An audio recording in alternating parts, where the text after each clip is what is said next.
what we find is that when we look at ordinary tap water, which most of us are drinking in our cities, it just has horrible structure, horrible architecture, and it basically is robbing us of energetics.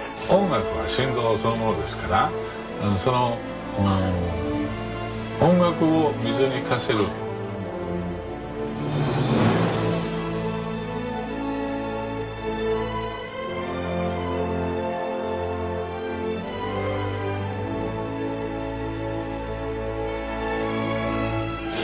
If thoughts can do that to water, imagine what our thoughts can do to us. If we introduce this water into the human body, then that human body will assimilate this information, which may change the person's characteristics.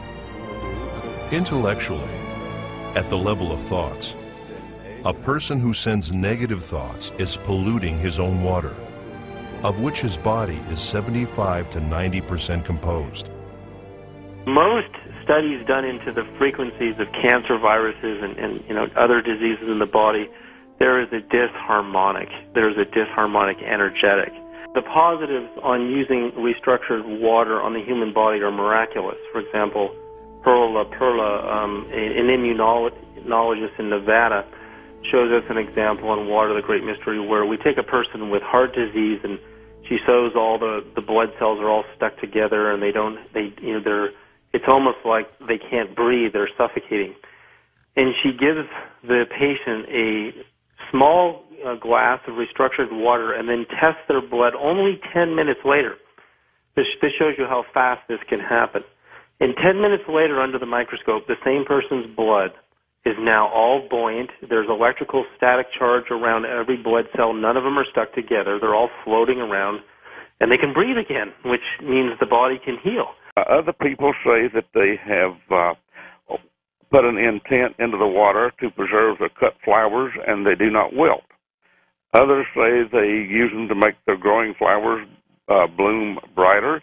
I have one report of a person giving it to their dog and the cataracts on the dog's eyes disappearing. I've got one major report of a person who had suffered Crohn's disease, which supposedly is incurable. For 18 years, I have an email from him that he no longer has Crohn's disease after drinking the water for 10 days. Now it's like the research is exploding. I mean, people like Kurt Worthlage, who won the Nobel Prize in Chemistry, Martin Chaplin, he's professor at London South Bank University. Martin Chaplin is one of the pivotal scientists and professors at a major university who's in the middle of this argument over whether water has memory and consciousness or not. And when you read his paper, which I had the pleasure to read, you see that the evidence in support of water having memory and consciousness is so overwhelming, and the arguments against it are because we don't know why and how it has memory and consciousness. And because we can't explain how it works, he says we can't even explain how gravity and why gravity works, yet we know gravity exists. The observations are consistent across the board over hundreds of researchers into this phenomena. You can restructure water to reclaim polluted water lakes. Whole lakes, utterly devastated by environmental pollution, have been reclaimed in 3 years by introducing restructured water.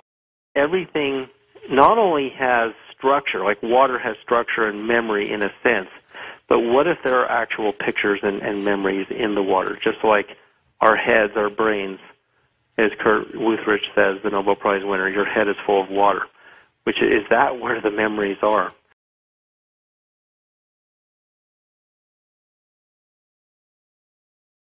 Human beings hear between 20 and 20,000 hertz, so we don't actually hear the sound of the sun. The sun does make a sound as it moves through the fabric of space, but it's so quiet that when NASA recorded it in deep space, they compressed or concentrated the waves into the audible spectrum. The researchers are astounded, David. They're telling me they've never seen anything. They've never seen water restructured to this level of absolute perfection.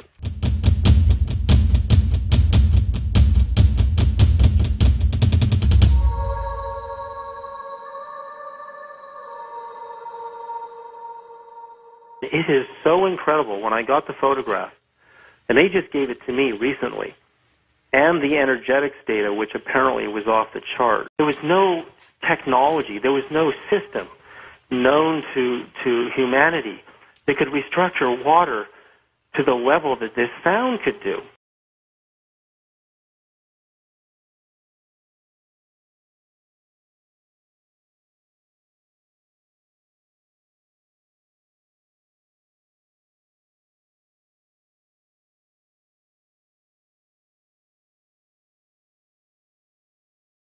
So what can we learn from this? The study of cymatics has shown us that energetically we must increase our vibrations in order to evolve. And through the crystallization of water, we can see that when water is given love or a vibration harmonious to nature, it is much more complex and symmetrical.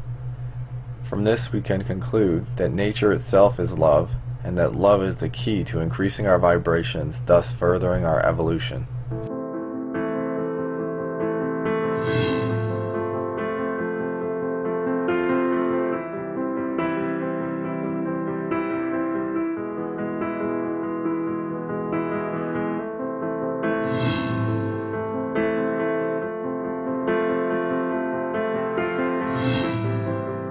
Junk DNA. What we really should call it is the kingdom of heaven.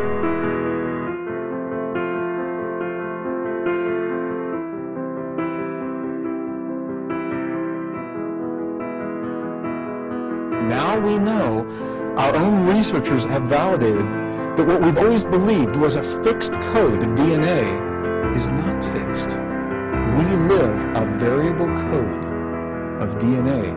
It's like we came into this world with very specific parameters preset at the factory, if you will, factory options. And as we come to terms with what life offers to us, we have the opportunity to turn on new patterns, to turn on new codes. It's clear that it is some kind of a language or code that is buried in junk DNA. Now, that information is what you and I and William and all of us are moving toward accessing. We will crack the code. And when you do totally crack the code, you literally change your body's nature. And it turns out the mind is what's above the genes. And it's the mind that controls the genes. And when people in the world can own this, not as, well, that's a neat idea, but as a fact, then it says, well, if you want to change your life, and you want to express different characters or traits, then it's incumbent upon you to know that your mind is involved with actually creating that ability, that behavior, that genetic expression that allows you to control what you want in your life. So we go from victim to master in this new biology. Within just recent years, through the HeartMath Institute, people like Dan Winter working with HeartMath, what has been discovered is that there is a switch that turns off and turns on where those coding sites lie, and that the switch for that turning off and turning on is what we call emotion. And this is the first time that we've ever seen the patterns of emotion directly physically linked to human genetic material. So what I'm saying is this: when you look at the double helix, the green is the double helix of the DNA on this image. What Dan Winter says is the long wave of emotion programs this shorter wave of DNA. So emotion, the long wave, the long red wave of emotion, wherever this wave of emotion touches, where it crosses this double helix, is what determines where the site is that code will either be turned off or turned on. If we're going to have an antenna at this site, it will only be turned on if the wave of emotion crosses this double